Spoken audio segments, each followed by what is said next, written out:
Hey WILDR folks, I am repetitively asked by clients how they can get better balance on skis faster. And they are usually surprised when instead of responding to them with a bunch of wild balance drills, I bring up these 4 points instead. See, here's the thing, general balance training will not transfer to better balance on skis. Current research shows that balance training is very task specific. If you want better balance skiing, your training needs to mimic the movements or the environment you will be on. So first things first, don't waste your time by doing the weirdest balance drills you can find. Instead, I have seen amazing results by helping clients focus on building their core stability, their power, their strength, and then by doing very specific balance drills. So this is going to be a 4-video series. In today's video, we're gonna go over my favorite core exercises for better balance on snow. And if you're new here, welcome to WILDR Fitness. My name's Alicia. I am on a mission to empower 100,000 outdoor adventures.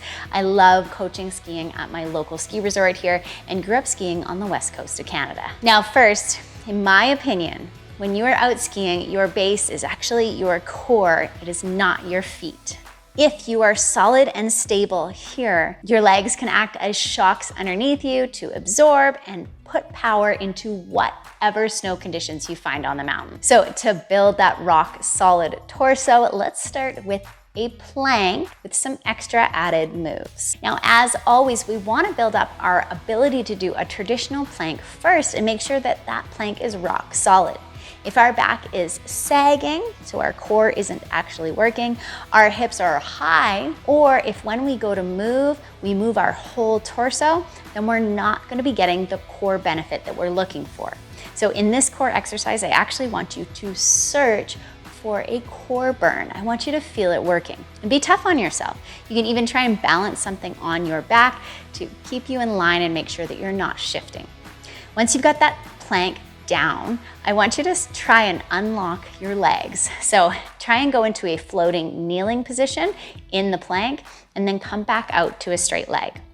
Once you've got these down, you can try and do the same thing with your arms and legs. And I am just gonna sneak in here to tell you that if you subscribe and like this video, you are going to have one additional powder day this upcoming winter. Next up, I love doing core work in a standing position.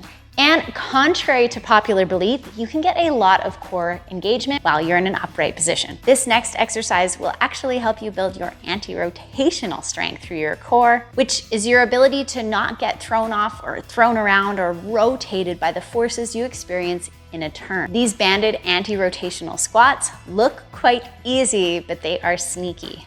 You'll be amazed at how much you feel them in your core. So get a light band to start, hook it around something solid, and then bring that band to the center of your torso. You're gonna try and corkscrew both feet into the ground and move into a quarter depth squat. Now, if I was to not have my core working through this movement, you'd notice that I would get pulled this way and rotated.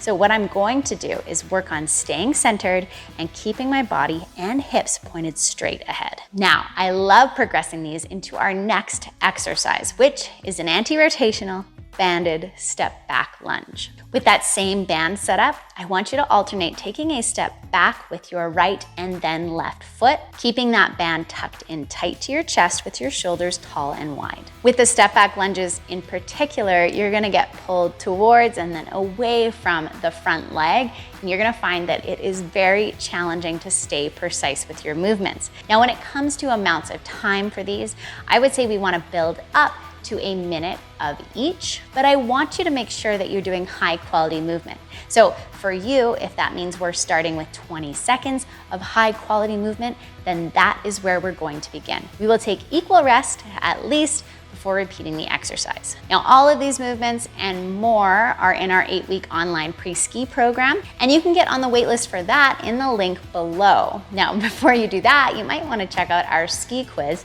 It's very popular. It helps you identify what your fitness strength and weaknesses are on the hill so that you can make the most out of your turns this winter. And now that you have a super solid core, the next step is going to be power-based training, which is the focus of the next video in this series. So make sure you're subscribed or you go on and watch that right away, and I hope you have a WILDR week.